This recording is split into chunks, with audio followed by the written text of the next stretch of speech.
कई रोग हरे सब पीरा जपत निरंतन हनुमत बीरा संकट ते हनुमान छुड़ावे मन क्रम वचन ध्यान जोड़ावे। नमस्कार, অ্যাস্ট্রো জ্যোতিষ তারাময় ইউটিউব চ্যানেলে আপনাদেরকে মন থেকে স্বাগত জানাই সমগ্র কর্কট রাশি এবং কর্কট লগ্নের মানুষদের মাসিক রাশিফল মে মাস কর্কট রাশি এবং লগ্নের কেমন যাবে।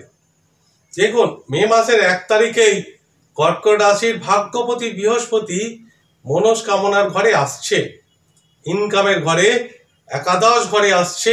এটা অত্যন্ত শুভ আর্থিক দৃষ্টিভঙ্গি দিয়ে, কারণ কর্কট রাশির এমনিতেই ঢাইয়া চলছে, অর্থাৎ গ্রহরাজ শনিদেব 8 নম্বর ঘরে, অষ্টম ঘরে বসে আছে।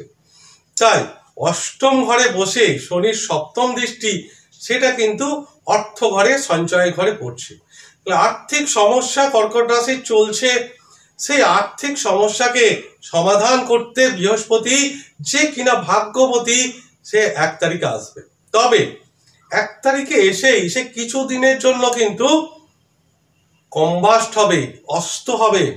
কৃত্তিকা নক্ষত্রে একটা গ্রহ অস্ত কখন হয়? সূর্যের যখন খুব ক্লোজে কোনো গ্রহ চলে আসে তখন সে অস্ত হয়ে যায়, অর্থাৎ তার রেজাল্ট দিতে পারে না, তার কার্যকরী ক্ষমতা হারিয়ে ফেলে। বিভিন্ন গ্রহের বিভিন্ন রকম ডিগ্রি আছে, যেমন বৃহস্পতি 11 ডিগ্রির মধ্যে আসলে অস্ত হয়ে যায়, এবং সে একাদশ ঘরে অস্ত হচ্ছে কার দ্বারা? দ্বিতীয় পতি, কর্কট রাশির অর্থের কারক গ্রহ। সে ইনকামের ঘরে গিয়ে 11 দিন, মাফ করবেন, 11 + 11 22 দিনের জন্য বৃহস্পতিকে অস্ত করছে। তো এই যে কটা দিন বৃহস্পতি অস্ত হচ্ছে, সে কটা দিন বৃহস্পতির কোনো নেগেটিভ রেজাল্ট থাকবে না, কারণ ঋষি পরাশরের মতে ইনকামের ঘরে বা মনস্কামনার ঘরে কোনো গ্রহ যদি অস্ত হয়, সে পুরোপুরি ভ্যানিশ হয়ে যায় না গ্রহটা, তার পাওয়ার থাকে কিছুটা হলেও। হ্যাঁ, বিরাট কিছু বেনিফিট না দিলেও অল্প বিস্তর এখানে কিন্তু শুভ ফল দেবে, কারণ ঢাইয়ার প্রভাব থেকে এবার বৃহস্পতি মুক্ত করবে। তবে যাদের সরকারি চাকরি করেন একটু সাবধানে থাকবেন, কারণ বৃহস্পতি এবং সূর্য দুটোই কিন্তু সরকারি চাকরির কারক গ্রহ। তাই বসের থেকে বা কলিগের থেকে একটু সাবধান।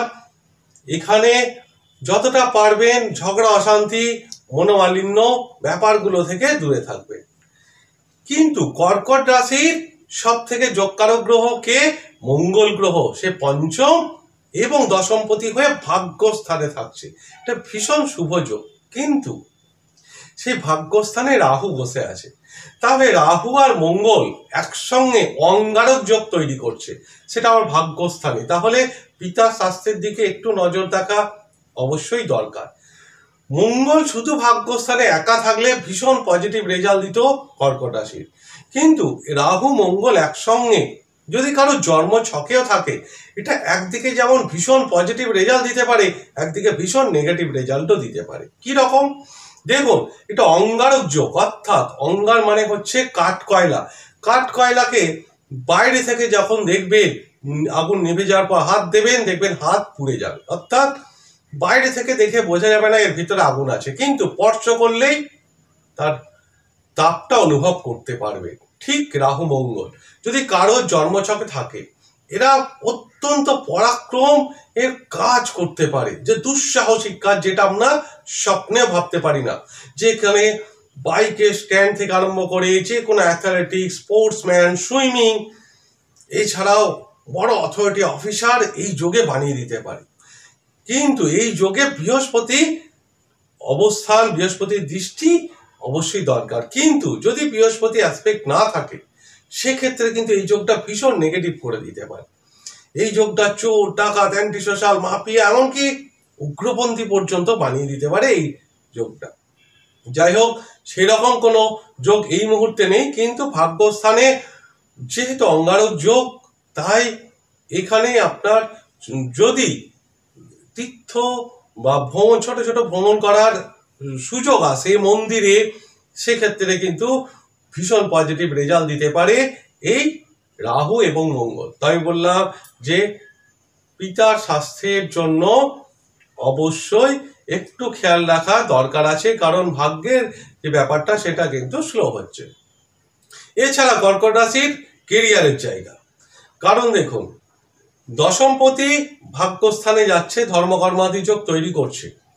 বুধ গ্রহ সে কিন্তু তৃতীয় এবং দ্বাদশপতি হয়েও ভাগ্যস্থানে 11 তারিখ পর্যন্ত নিচস্থ থাকবে, তারপরে সে কর্মঘরে চলে আসবে। কিন্তু কর্মের জায়গাটায় ভীষণ পজিটিভ কর্কট রাশির জন্য এই মে মাসে আসে, কারণ যে চতুর্থ এবং একাদশপতি শুক্র সে কিন্তু 19 তারিখ পর্যন্ত কর্মস্থানে থাকছে এবং সরাসরি চতুর্থ ঘরের দৃষ্টি, এটা ভীষণ পজিটিভ কর্কট রাশির জন্য, কর্ম, কেরিয়ার এবং বিজনেসের জন্য অবশ্যই। কারণ কর্কট রাশির বিজনেসপতি তো শনি, সে তো অষ্টমে গেছে, সপ্তমপতি অষ্টমে চলে গেছে।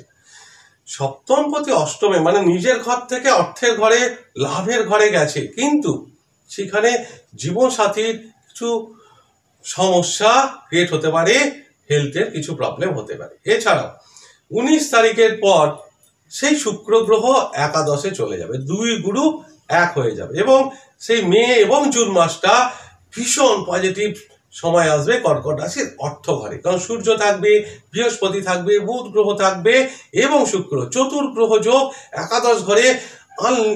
আনএক্সপেক্টেড গেইন, অর্থ এটা আসবে কর্কট রাশি। পুরনো বকেয়া টাকা বিজনেসম্যানদের জন্য এটা আসবে, বা যে টাকাগুলো আপনি কোনোদিন আশাই করেননি যে এই টাকাগুলো আপনার জীবনে ফেরত আসতে পারে, সেরকম কোনো অর্থ আপনার জীবনে আসতে পারে। যতই ঢাইয়া থাকুক গ্রহরাজ এই দৃষ্টি আপনার অর্থ ঘরে থাকলেও বৃহস্পতি সরাসরি পঞ্চম দৃষ্টি দেবে। যতদিন কম্বাস্ট হচ্ছে ততদিন কিন্তু সন্তান বিষয়ে কিছুটা একটা চিন্তার প্রভাব থাকছে, কারণ দেখুন মে মাসে থেকে বিভিন্ন স্টুডেন্টদের যে রেজাল্ট, মাধ্যমিক, উচ্চ মাধ্যমিক, জি মেন্টে বা নিটের যে রেজাল্টগুলো আসছে, সেখানে কিন্তু সন্তানের ব্যাপারটা সম্পূর্ণ ফুলফিল আপনি নাও হতে পারেন, মানে সন্তানের উপর যে এক্সপেকটেশন সেটা পুরোপুরি আপনার ফুলফিল নাও হতে পারে। তবে হ্যাঁ, এই রাশি ফল সেটা মাত্র 30%। এটা যদি আপনার জন্ম ছক ভালো থাকে, তার দশা অন্তর্দশা ভালো থাকে, তাহলে এর প্রভাব খুব কম পড়বে, এই নেগেটিভ প্রভাবটা। কিন্তু যদি আপনার জন্ম ছকে দশা নেগেটিভ থাকে, টাইম খারাপ থাকে, কারণ অ্যাস্ট্রোলজি মানেই হচ্ছে সময়, আর সময় মানেই হচ্ছে গ্রহদের দশা, তাই সেই দশা খারাপ থাকলে কিন্তু এই কম্বাস্ট অবস্থায় সেখানে কিন্তু সন্তানের যে উন্নতিটা সেটা কিন্তু সেইভাবে প্রোগ্রেসটা হবে না যতটা আপনি আশা করেছেন। যাই হোক, সন্তানের দিক থেকে যেহেতু বৃহস্পতির দৃষ্টি, তাই নিশ্চয়ই কিছু না কিছু তো শুভ হবেই, কারণ বললাম যে ঋষি পরাশর বলেছে একাদশে বৃহস্পতি যতই কম্বাস্ট হোক তার সম্পূর্ণ কার্যকরী ক্ষমতা হারিয়ে যায় না, কারণ এটা মনে রাখবেন যে ইচ্ছা পূর্তির ঘর এবং মনস্কামনার ঘর। তাই এই ঘরটায় সমস্ত গ্রহরা এসে শুভ ফল দিয়ে যায় এবং ক্রূর গ্রহরা এসে আরো শুভ ফল দেয়। তাই এখানে আর একটা বেনিফিট হচ্ছে সূর্য আপনার দ্বিতীয় পতি, অর্থের কারক গ্রহ এবং অর্থের মালিক সে একাদশে যাচ্ছে, দ্বিতীয় পতি অর্থর ঘরে যাচ্ছে। একদিকে থেকে অর্থ বেনিফিট আসছেই কর্কট রাশি, এছাড়াও কর্মের জায়গাটা অত্যন্ত শুভ করছে। ভাগ্যের জায়গাটা শুধু রাহু থাকার জন্য যে নেগেটিভ ইম্প্যাক্টটা পড়ছে সেটা একটু কম, কিন্তু আপনার লাইফে ফোকাস এবং যদি হার্ড ওয়ার্ক অবশ্যই থাকে, লক্ষ্যে আপনি অবশ্যই পৌঁছাবেন। কারণ আগামী দিনগুলো কর্কট রাশির জন্য একটু একটু করে হলেও শুভ সংবাদ, শুভ খবর নিয়ে আসছে। কিন্তু যাই হোক, এই গেল কর্কট রাশির সমস্ত ভিডিওটা। ঈশ্বরের কাছে প্রার্থনা করি সকলেই ভালো থাকুন এবং সুস্থ থাকুন। নমস্কার।